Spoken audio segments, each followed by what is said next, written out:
Hello to everyone out there and welcome to our virtual On the Couch session with Leonie Muldoon, the Chief Executive of the Department of Trade and Investment. My name is Imelda Alexopoulos and I'm a partner at PwC.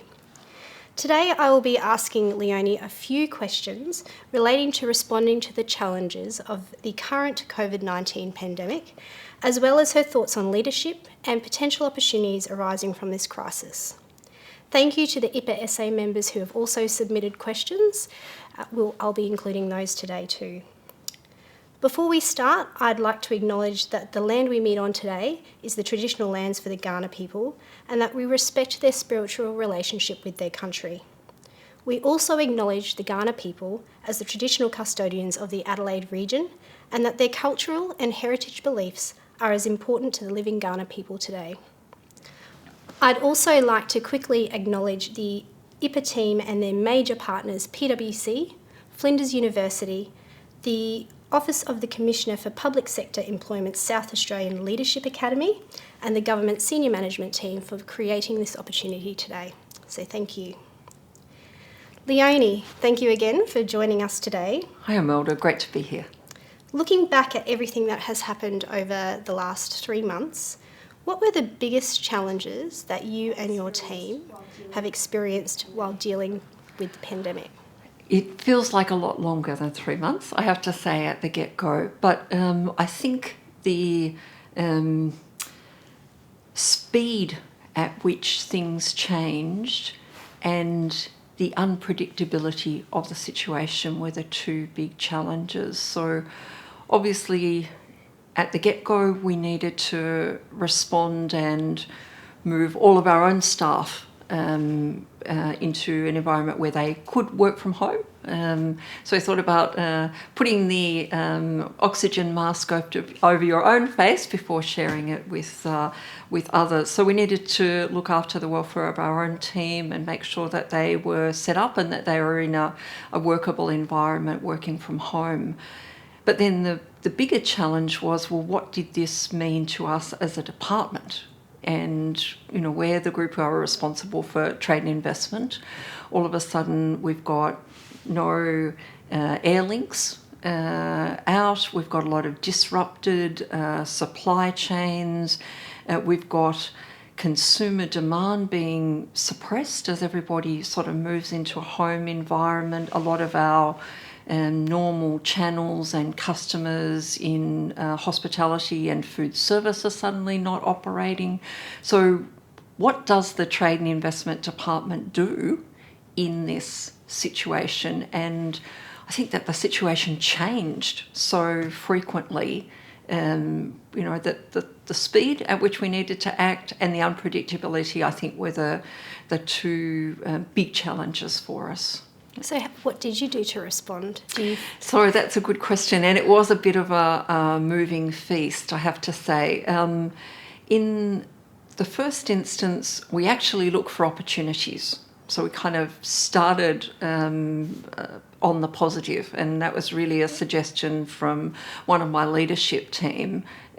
So where we were all like, this is going to be really difficult. She said, well, there'll be upsides here. So what are the upsides? So we immediately looked at what was in demand at that time. And in particular, obviously, personal protection equipment was in short supply, hand sanitizers. There are a range of products where there was an immediate demand. So toilet paper? Sorry? Toilet paper. Toilet paper. We didn't find any toilet paper manufacturers, but we were able to work with some local companies to stand up capability in some of these other areas where there's actually a huge business opportunity. So working with them to make sure that they got contracts, but then in many cases, they didn't necessarily have the equipment. A lot of the inputs were needing to be coordinated in from offshore. In regard to hand sanitizer, you need to get special tax exemptions in respect of the alcohol input. So there was a whole raft of things that were actually really kind of positive, and they were growth businesses over that time. So as we were seeing other businesses close down, we were also able to kind of transition staff across to the growth area. So that was the kind of the the upside, then really it was for us to, I guess, deal with the downside. Suddenly we had no direct flights out of Adelaide, and a lot of our exporters are very dependent upon maximising shelf life, making sure that goods arrive in market in top condition, etc. So that was an immediate problem that we had to kind of get our arms around. The minister stood up a task force. We quickly got a bit of a picture of what needed to go out and what could be held back, and what the particular destinations of choice were, what the volumes we were talking about. We started talking to freight forwarders, started talking to the federal government. Clearly they were looking at this nationally, and so we're able to kind of link in with the International Freight Forward Scheme, which delivered some subsidies to sort of stand up flights in the first instance to Singapore and Hong Kong, where we had best on connections. But that was, I guess, an immediate problem. The other, I guess, concern that we spotted right up front was there were some supported industries and there were other industries that were not supported but nonetheless were really critical to our investment and trade picture. And one was international students, critical part of our economy here in South Australia and a Absolutely. big contributor to our export picture. They were largely engaged in part-time or casual work. They weren't eligible for federal government benefits. We wanted to retain them here. We needed to send a good message in regard to how important they were to us. And we looked at standing up a program that would deliver support to students individually to make sure that they were looked after from a welfare perspective, but also had some financial support. The universities were fantastic partners in that, and obviously Study Adelaide were kind of a partner with us in delivering that. But that was a gap that we picked up on quickly, and we knew that we needed to kind of do something about. We also realised that we needed to get our businesses back into business. And the channels that they had traditionally had available to them, retail, food service in many cases, were not going to be available going forward. And overall consumer demand had been suppressed. People were staying at home, people weren't buying as much, people were nervous, there was a sort of a fall off in confidence. So even in markets where we were still able to export and connect our clients with customers, there wasn't the same demand as there had been earlier. So new customers, new markets and new channels. So we pivoted very quickly to e-commerce, looked at where those opportunities were. We started to bring information back from our overseas markets about particular channels that we saw were working and were able to deliver new connections to customers. But we also needed to kind of support our own exporters in developing some skills and opportunities in that regard. So we stood up an e-commerce accelerator program. We offered grant money to try and support our exporters access tools and people that would be able to help them make that journey. But we're also trying to educate them in regard to overseas markets. We found, I guess, that the information flows weren't as nuanced as they had been pre-COVID. Once we got into COVID, everything was COVID news, and sensational, I guess, stories sell. So for all the world, you know, New York had closed down and there were whole swathes of the China market that were inaccessible.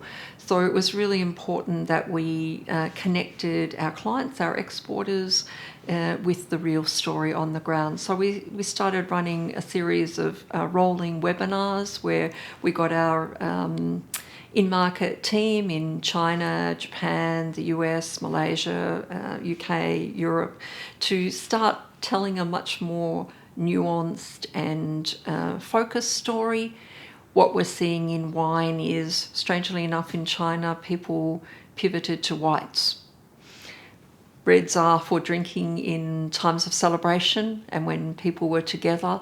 People still liked to consume, but they were going back to drinking at home, and there was a kind of a movement away from the heavy reds to Pinots and white wine, but volume was still able to be moved. So each market had its own nuances, but just trying to connect our exporters with much more accurate on-the-ground information became really important as well. And ourselves, we just realised that our exporters, and in reverse our investors, were not going to be able to visit the market anytime soon. So we, like everybody else, suddenly found digital channels. How could we... The minister was due to make a trip to the US, just around the cusp of when borders were closed. So we had a whole program stood up for him of important meetings and stakeholders and people that we wanted to be able to communicate with and market South Australia to. And we took that then into a digital forum, set up one-on-one meetings, but we also, in some of the round tables or the larger events, we got together baskets of South Australian produce. We sent them over. We sent them to people individually. We invited them to come on board on a webinar style event, but to eat and drink as they would have had they been at the round table with us, and listen to some of the same sorts of messages and I guess explain to us where their interests were and where they would like to engage. So things that I guess we hadn't thought could happen virtually, we started to make happen virtually. Our missions, instead of being able to take groups of exporters into the US or into other markets, we started to look at tools where we could assemble interested importers, distributors, customers, and on our side, interested exporters, and looked at how many cross matches we could make. If they were given lists of organisations, they were a supermarket chain, and we had 7 or 8 of those types of retail chains, how many of our exporters and their products were they interested in connecting with and talking to? So we kind of started to do a many-to-many business matching, but virtually. So yeah, we had to kind of, I guess, look at things that we needed to have happen and find new ways to make them happen. Yeah, fantastic. Challenging, but exciting. Absolutely. So I think in terms of having to do things differently, obviously digital is something that you've done. Is there anything else that as a department you've had to do differently because of COVID?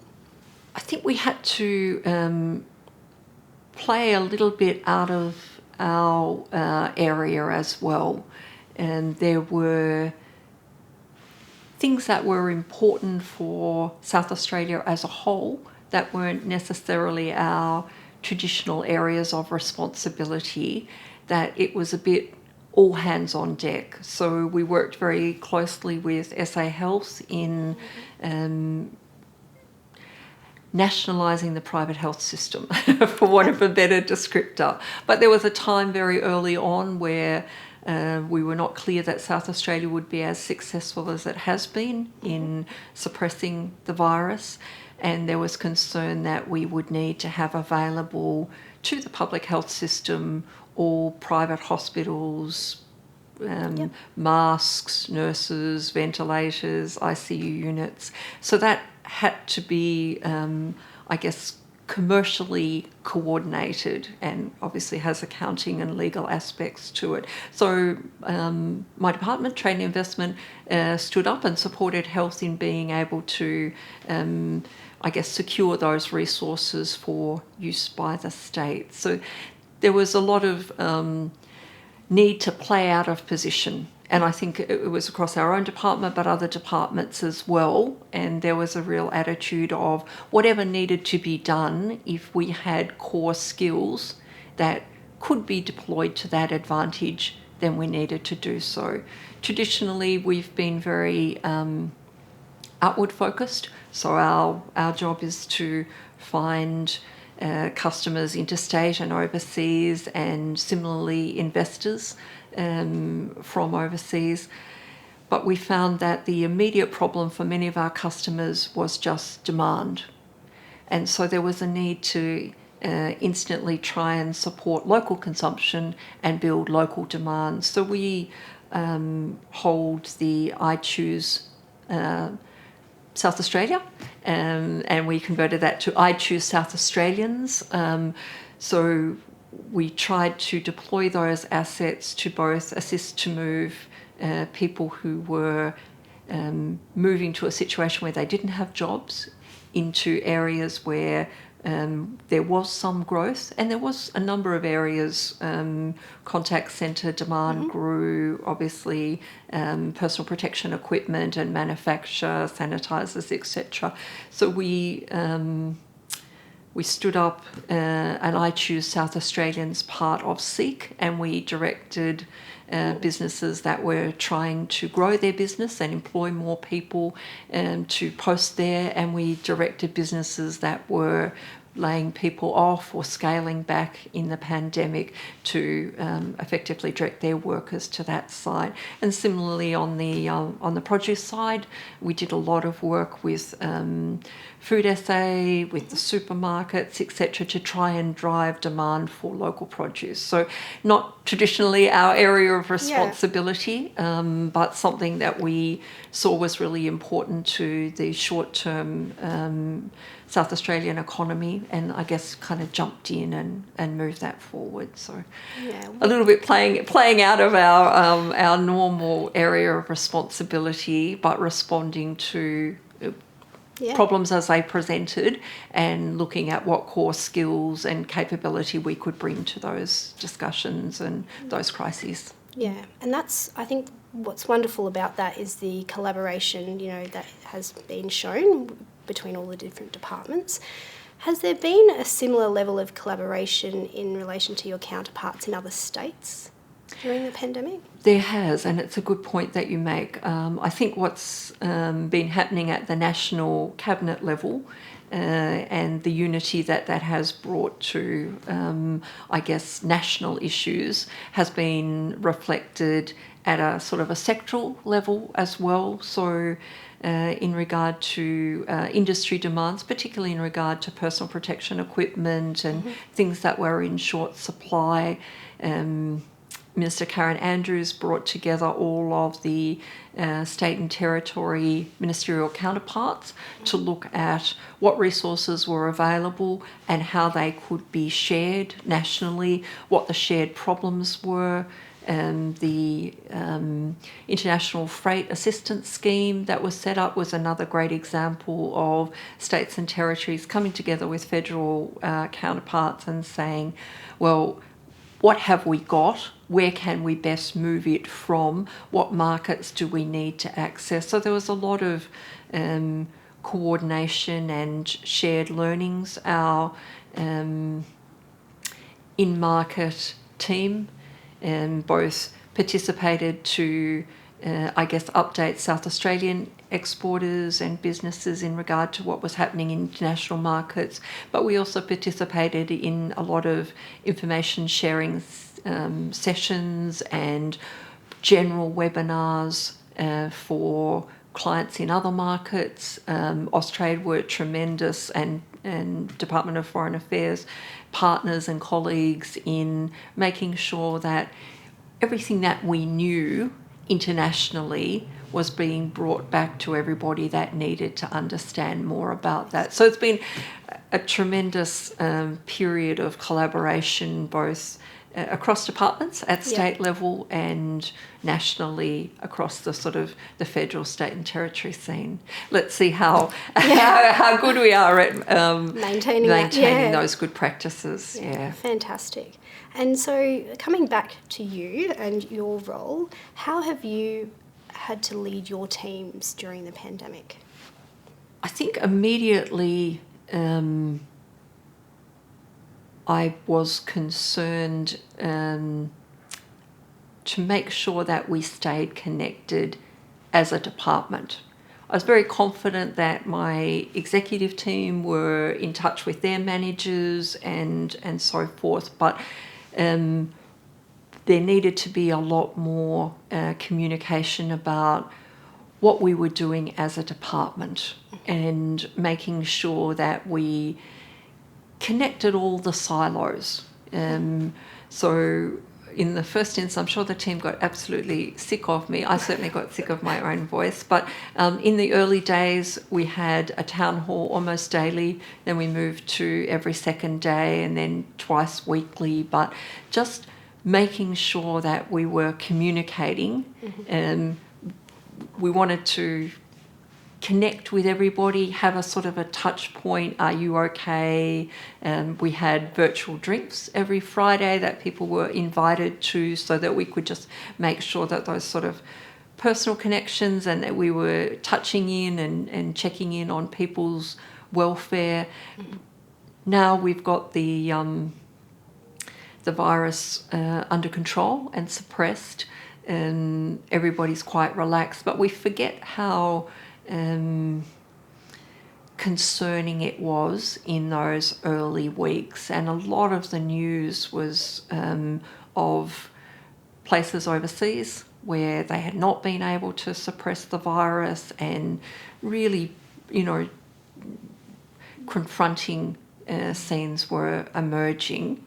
And we needed to sort of stay in touch with our team, keep them up to date with the health information, as well as what was being done, all of the good things, the interventions, the way that people were moving in a very agile way. So we did a lot of work at that town hall level, but we also became absolute experts, as everybody has, on Teams. Yes. And so we did a lot of quick stand-ups where all of the different industry teams would come on for half an hour every day, and they would have visibility of what everybody was working on, where we had teams that were overloaded because the work that they were doing had ramped up for whatever reason, that we could very dynamically move tasking across to other teams. So I think that communication bit, what felt like or we would have called prior to the pandemic over-communicating, had to do a lot of, but also keeping us together, making sure we had visibility of all the things that needed to be worked on and things that were emerging, and that we moved tasks around in a very sort of dynamic way. So they were, I guess, communication was a big thing. Also needed to continue to paint a picture for the team about how we could move forward, that there would be a recovery, that we would get to the other side, and that we needed to prepare ourselves and our own exporters for how we would function in that world. So making sure that at all times we had a little bit of a light on the hill. It wasn't the world coming to an end. It was a crisis situation where we were reacting and doing things in, an agile and effective way, and that we had, a greater task, and that we would return to a time when we needed to be primarily focused on driving trade and bringing productive direct foreign investment to South Australia. And how did we keep those big things on the radar, and that how do we keep moving in that direction? And then once things, I guess, got to a situation where we did know that we had the virus suppressed or even potentially eliminated, moving everybody back into a work from the office, which was probably harder than getting them all to work from home. I think when the fire alarms go off, everybody moves out of the building Yep. pretty promptly, then getting people comfortable with coming back. So my, I guess, HR, IT, finance team did a huge amount of work in establishing confidence around the broader state environment, but also our work environment, to give people some confidence that we were COVID safe, that we'd sort of thought through all of the things that could create issues on the health side or on the emotional side. It was much more of a challenge to build confidence and move people back into the office than it had been to move them to a sort of an effective work from home environment. So there's a few things, and we continue to I guess have to sort of a little bit play out of our space and take roles in other things that contribute to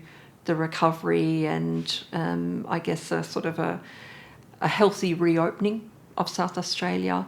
And in terms of our core mission on trade and investment, we need to now operate in a completely new way to drive effective outcomes. So every day is a new day. Yes.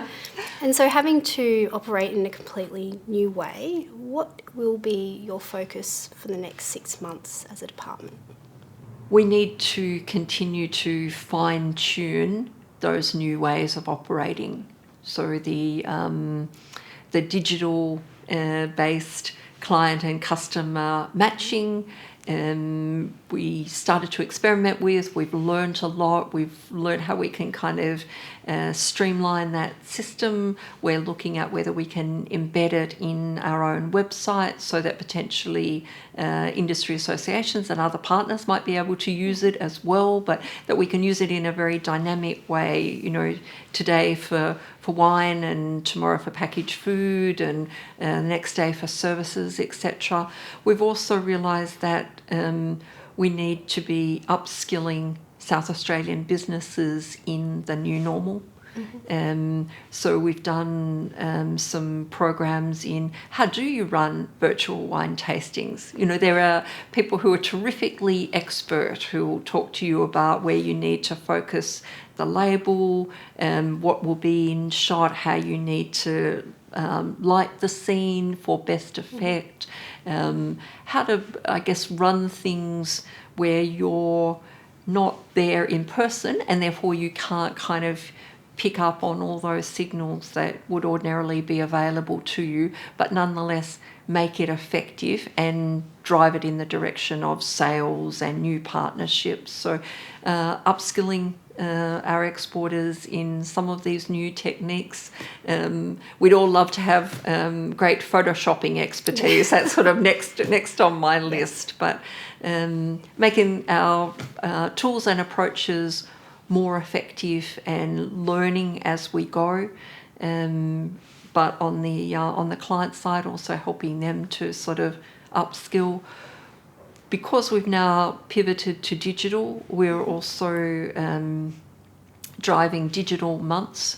So we've done an IT month where we brought a lot of South Australian businesses to deliver webinars, to have, I guess, open discussion sessions, to profile what we're doing, profile individual companies and capability. We've had a tremendous response. So each of the seminars has attracted, 1,000+ viewers. We get people who then come back and listen to the recordings later. We're just moving now to Health and Medical Month, but we're trying to profile South Australian capability in a much more concentrated way and building our own databases and contact networks. We've integrated that work with our own CRM system so that we can then harvest, follow up, use these contacts to help us build the trade and investment picture for the state. So there's a lot that still needs to be done. Well, Leonie, I think that's all we've got time for today. Before we finish up, was there any other thoughts that you wanted to share with our viewers out there? I think the only thing I'd raise is as we sort of move into the next phase, this has taught us, me individually and my department, a lot about how we need to do our job differently to achieve outcomes. I think there's also an opportunity for us to rethink how we operate as a state public service, but also the assets that the state needs to really be effective in this new normal. And some of that goes to digital, some of it goes to IT backbone, but also goes to how we operate individually and our ability to be agile and to move to what I think a faster changing world than we saw 6 months ago. So I think that's the next task, and how do I and my department contribute to standing that up to make us stronger as a state. Sounds wonderful. Thank you very much, Leonie. Okay, thank you. Lovely to chat.